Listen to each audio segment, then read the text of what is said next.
Okay, so there's and the third stanza, or is it the fourth? One, two, three, fourth. Is the third stanza. So in the third stanza, there's further feeling of alienation. Okay. So now I'll start with the fourth. All night your moth breath flickers among the flat pink roses. I wake to listen. A far sea moves in my ear. Okay. So all night your moth breath flickers. So here she sees the baby as something that is bothering her, that is a nauseous, that is, and probably somehow low key a burden, perhaps. And it flickers among the flat pink roses. So what we get here is they're not red roses, okay? They're not pink roses. No, they're flat pink roses, which means they're not vivid. So it's not full or complete. It's slowly getting there, okay? It's a distilled version, okay? It's a distilled version. It's a low key one. So maybe this is a reflection of how much she feels of a mother, okay? So this reflects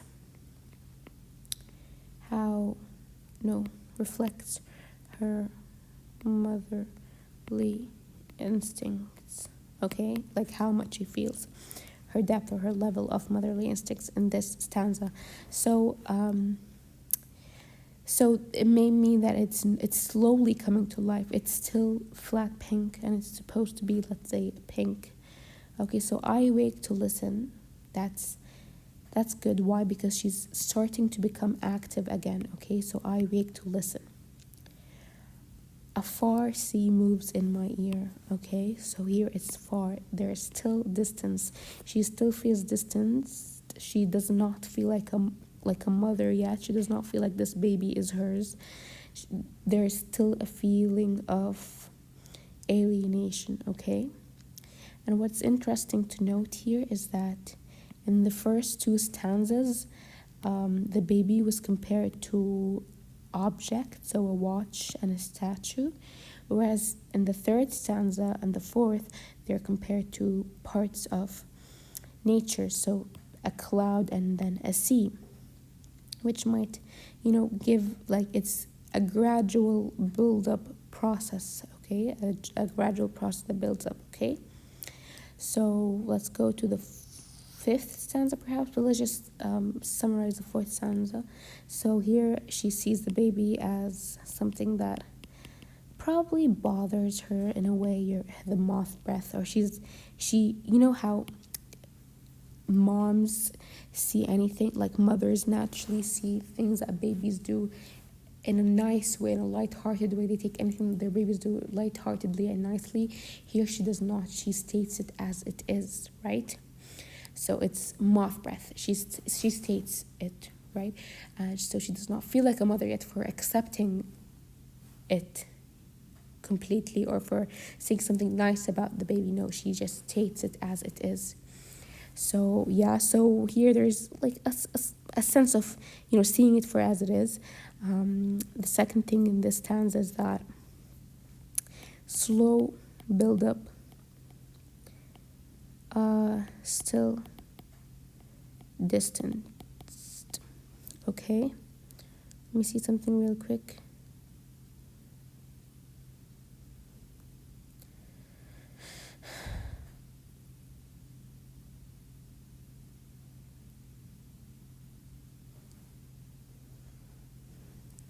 Okay, so one cry, let's move on.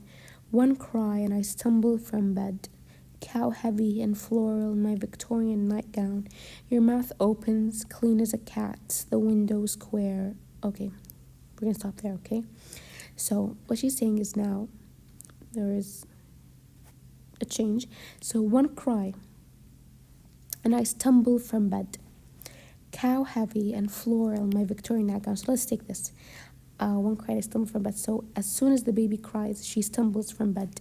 She stumbles, which might be taken as, here it says, even the speaker listening to the child's sound and getting fascinated is not self-willed or under Plath's control. Okay, she follows her instinct. She stumbles from bed. She does not choose to, rise from bed to attend to the cry. No, she just stumbles from bed, which is an indicator that slowly she is becoming more motherly, or her motherly instincts are growing, and she's slowly treating her child or seeing her child as her child. So cow heavy, she feels heavy and floral in my Victorian nightgown.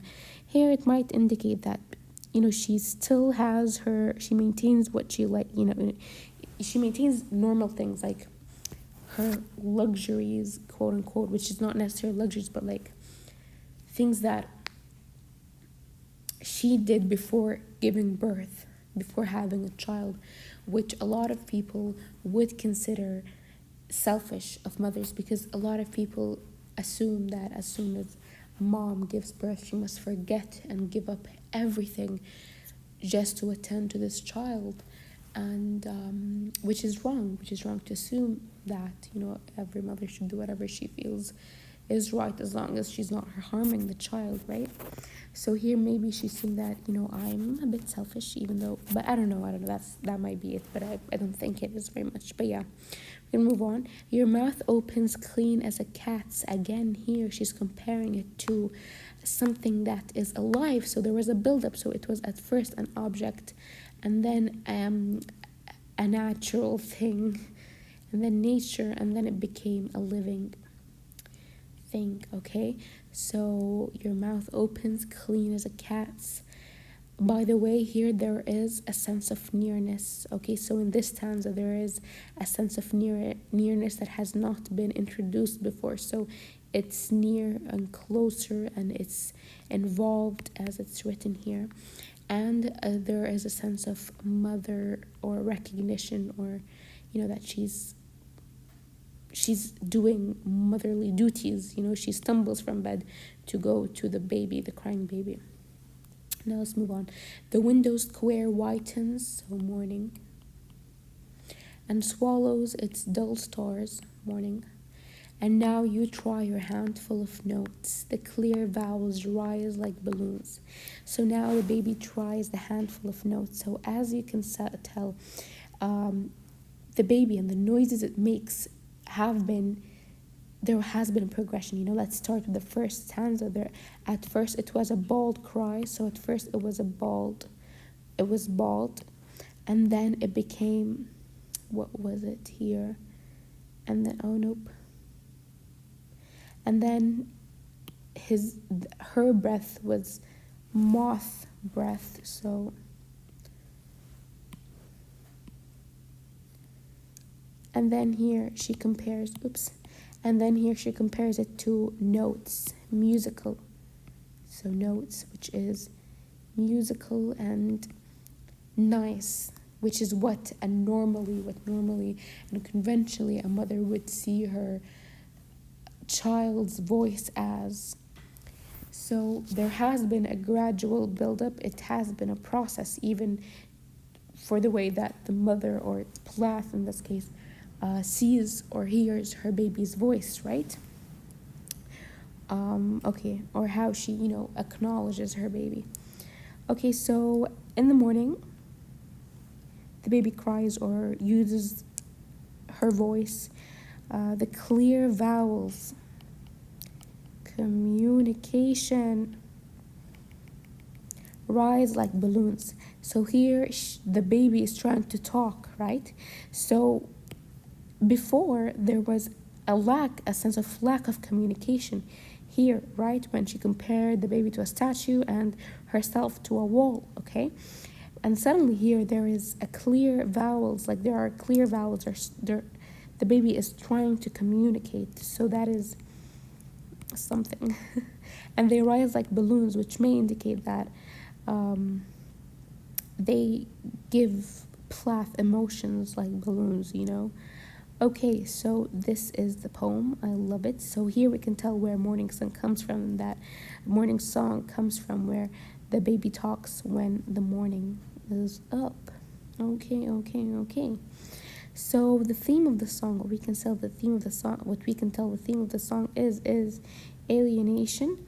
It's basically a process So the process of overcoming it is a theme, or the theme of this poem, which is strange and odd in the beginning. So it's very interesting and very fascinating how Plath takes motherhood and, flips it over its head, and you're like, oh, there's all these things that go into motherhood that it's not usually talked about, but it's something that's universal, that's always there, that not necessarily as soon as you give birth you would feel your motherly instincts like, bestowed upon you all of a sudden. No, it may be a process that's gradual to learn.